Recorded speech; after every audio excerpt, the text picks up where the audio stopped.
Greetings and salutations, scribblers. I hope writing has been going well and you've all hit your recent word count goals. I'm a bit behind on mine, so I need to lock in. Today, we're going to chat about the 4-act structure and how you can use it to plot out your novel or short story.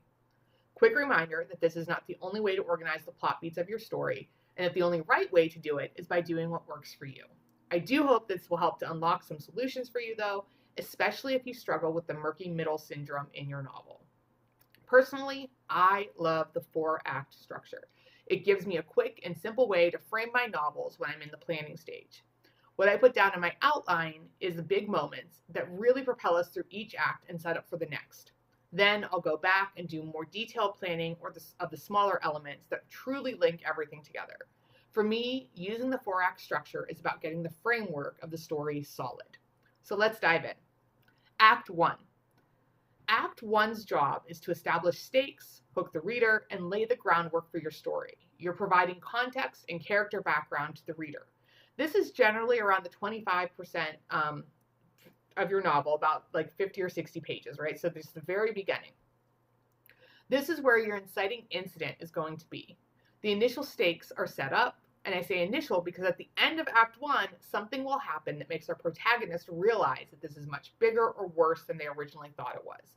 This is where the character and the reader both lock into the story. So let's look at Finding Nemo to see this in action. This film starts with a powerful hook and inciting incident. All of Nemo's siblings and his mom are eaten by a barracuda, leaving just Nemo and his father. This leads into our initial stakes. Marlin is an overprotective parent who is afraid Nemo isn't capable of surviving without his protection, and Nemo just wants to live a normal fish life. We're shown the world of the reef and the status quo. Then we have the lock-in.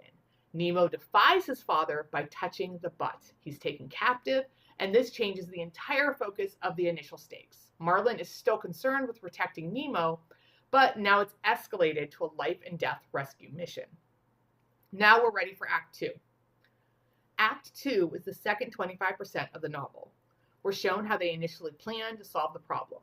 They put this plan into action, and this is the crucial bit, this plan needs to end in failure. This leaves the character needing to go back to square one, or they have to encounter a new complication that makes their plan ineffective. Let's go back to Finding Nemo.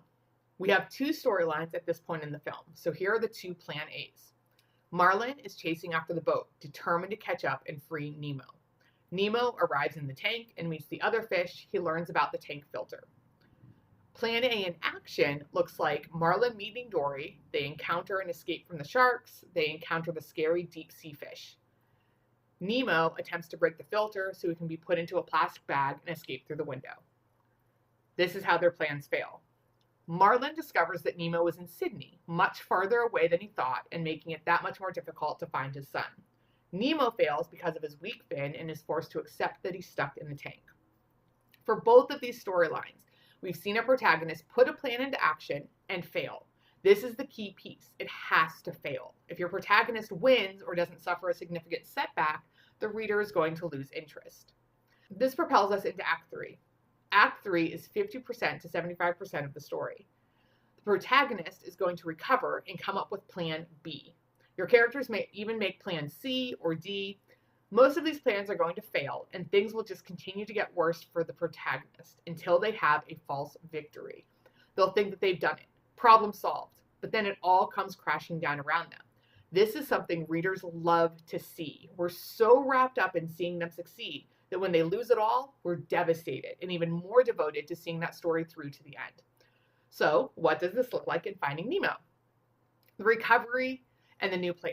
1, Dory and Marlin come together, they defeat the jellies, they ride the EAC, and they get closer to Sydney.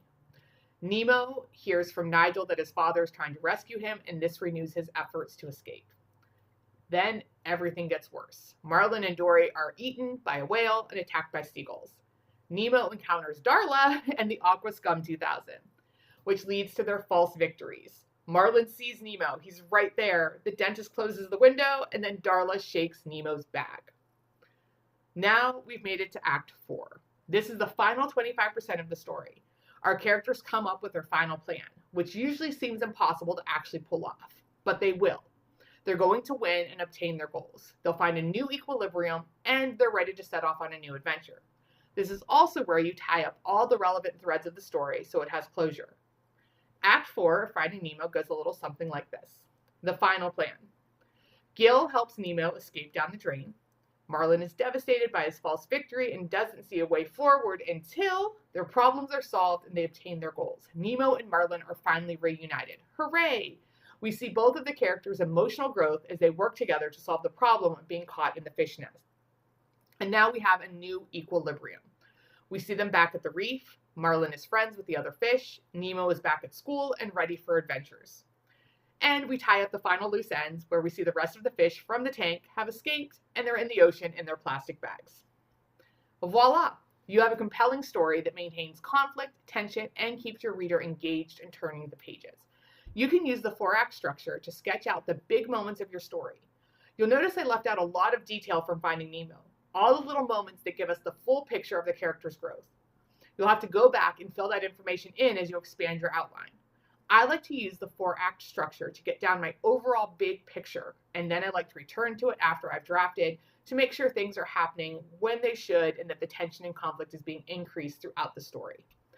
I've created a simple graphic organizer you can use to help map this out for your story. The link is in the description below. Just click, make a copy, and go wild. All right, scribblers, tell me what your favorite act to write is. Thanks for watching, and I'll see you next time. Happy writing!